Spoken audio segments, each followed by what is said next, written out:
points forts que je retiens de l'atelier, c'est qu'on a vu une grande diversité d'activités. De la méthanisation, de la réutilisation de cuves de fuel, de l'énergie, énormément de choses. Et en fait, on est retombé sur deux dénominateurs communs.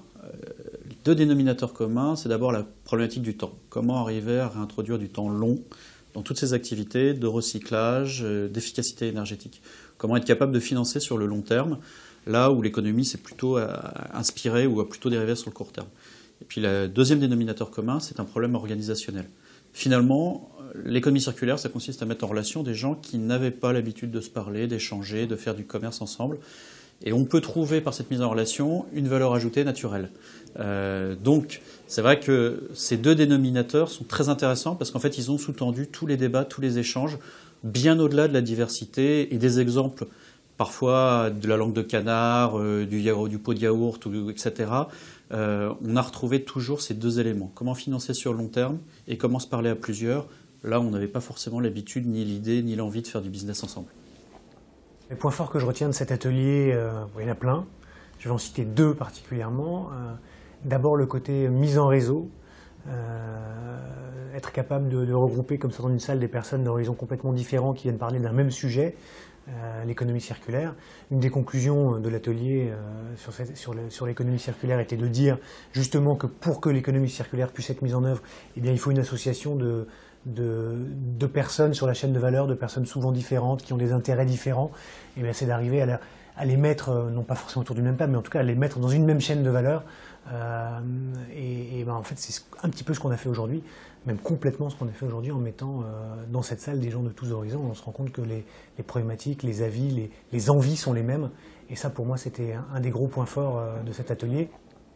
Les points forts que je retiens de cet atelier, c'est vraiment déjà une découverte des nouvelles solutions qui peuvent exister dans l'économie circulaire, à savoir des nouveaux métiers, des nouvelles solutions de financement et une vraie volonté, je pense, puisque l'État était quand même présent au travers d'un certain nombre d'organismes, d'une prise de conscience qui pouvait effectivement exister d'un côté une vraie demande, la possibilité d'adapter son offre et d'écouter des expertises différentes.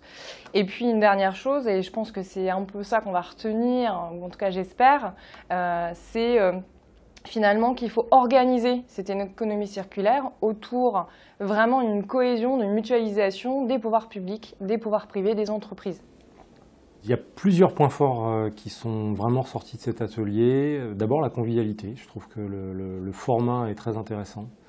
Ensuite la diversité des échanges, donc des points de vue très différents.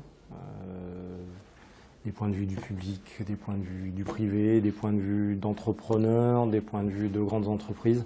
Donc des points de vue forcément parfois antagonistes, mais qui créent le débat. Et débat dans une convivialité importante et sur un sujet de fond important. Je pense que tous les éléments sont réunis pour faire un événement très intéressant. Les points forts de cet atelier, l'homogénéité des convictions, des objectifs, des intelligences aussi, des participants et des intervenants, et puis en même temps la diversité des expériences et des modèles économiques et des problématiques ressenties par chacun sur son secteur d'activité. On m'a demandé d'expliquer pourquoi la méthanisation était au cœur de l'économie circulaire et comment les solutions que Verdesis, filiale d'EDF, pouvait offrir aux industriels permettaient justement de rendre ce concept d'économie circulaire concret pour les industriels et de créer de la valeur. Donc, est-ce que cet atelier répond à mes attentes? Tout à fait, puisque non seulement j'ai pu présenter ce que nous, on est capable d'apporter, mais j'ai aussi découvert, au-delà de la partie énergie, la façon dont la partie déchets s'intégrait dans cette économie circulaire comme une véritable solution pour les entreprises, et notamment sur la partie organique, déchets organiques qui sont plus spécifiquement ceux avec lesquels on produit de l'énergie dans la méthanisation, et à voir les différentes solutions qui ont été imaginées par d'autres qui étaient dans la salle pour valoriser au mieux ces déchets organiques. Donc oui, tout à fait, je suis ravi de cette réunion.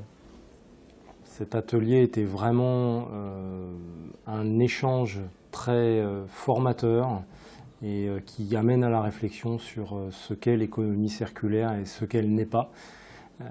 Donc on a vraiment abordé des sujets très différents et les différentes composantes de cet aspect sur l'économie circulaire. Et moi j'ai personnellement découvert des points de vue très intéressants et qui m'aideront beaucoup dans ma réflexion sur mon propre métier. Cet atelier a répondu à mes attentes sous 2 aspects. Je dirais le premier, découvrir vraiment par curiosité qu'est-ce qui pouvait exister comme modèle économique. Donc là, j'ai découvert que ce soit dans le gaspillage alimentaire, que ce soit dans la méthanisation, des nouvelles choses que je ne connaissais pas. Donc par curiosité, je vois effectivement il y a des modèles et je suis certainement consciente qu'il y en a bien d'autres encore. Et la deuxième chose, c'était vraiment intéressant d'être sur un débat où on pouvait confronter en fait les idées, notamment moi-même issue de Greenflex qui travaille avec les banques mais parfois se retrouve confrontée à des problématiques bancaires. On se retrouvait donc face à une banque pour exposer mes problèmes, nos problématiques du quotidien sur le financement, notamment dans comment je peux financer un actif qui a une durée réglementaire qui est beaucoup plus longue qu'un accord de financement qu'on pourrait obtenir. Voilà, des problématiques, des freins qu'on peut exposer et qui sont pris en compte et on va certainement pouvoir évoluer sur le sujet. Aujourd'hui, 4 juillet 2014, nous avons mené avec une petite dizaine d'intervenants un atelier sur l'amélioration de la compétitivité des entreprises grâce à l'économie circulaire et notamment le financement de l'économie circulaire. Donc le sujet était: est-ce que ce terme à la mode est un levier de compétitivité et si oui, comment le financer?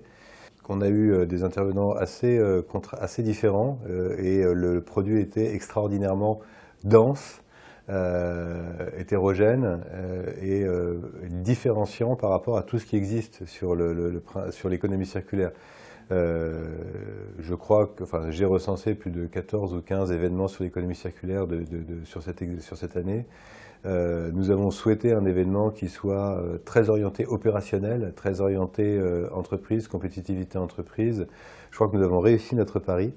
Que ça soit sur le modèle organisationnel, que ça soit sur les volumes de financement ou le modèle de financement, que ce soit sur l'adéquation offre et demande sur l'économie circulaire, le financement de l'économie circulaire ou les modèles d'organisation, on a exploré de manière assez large. On a bien pointé les forces et les faiblesses, les enjeux, les leviers, avec quelques points forts de confrontation entre le public, le privé qui était représenté, ou entre l'alimentaire et le non-alimentaire, entre les matières premières énergétiques ou non.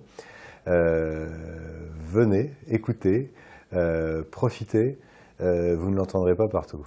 Voilà. Et suite au prochain épisode sur cet observatoire des énergies d'EDF.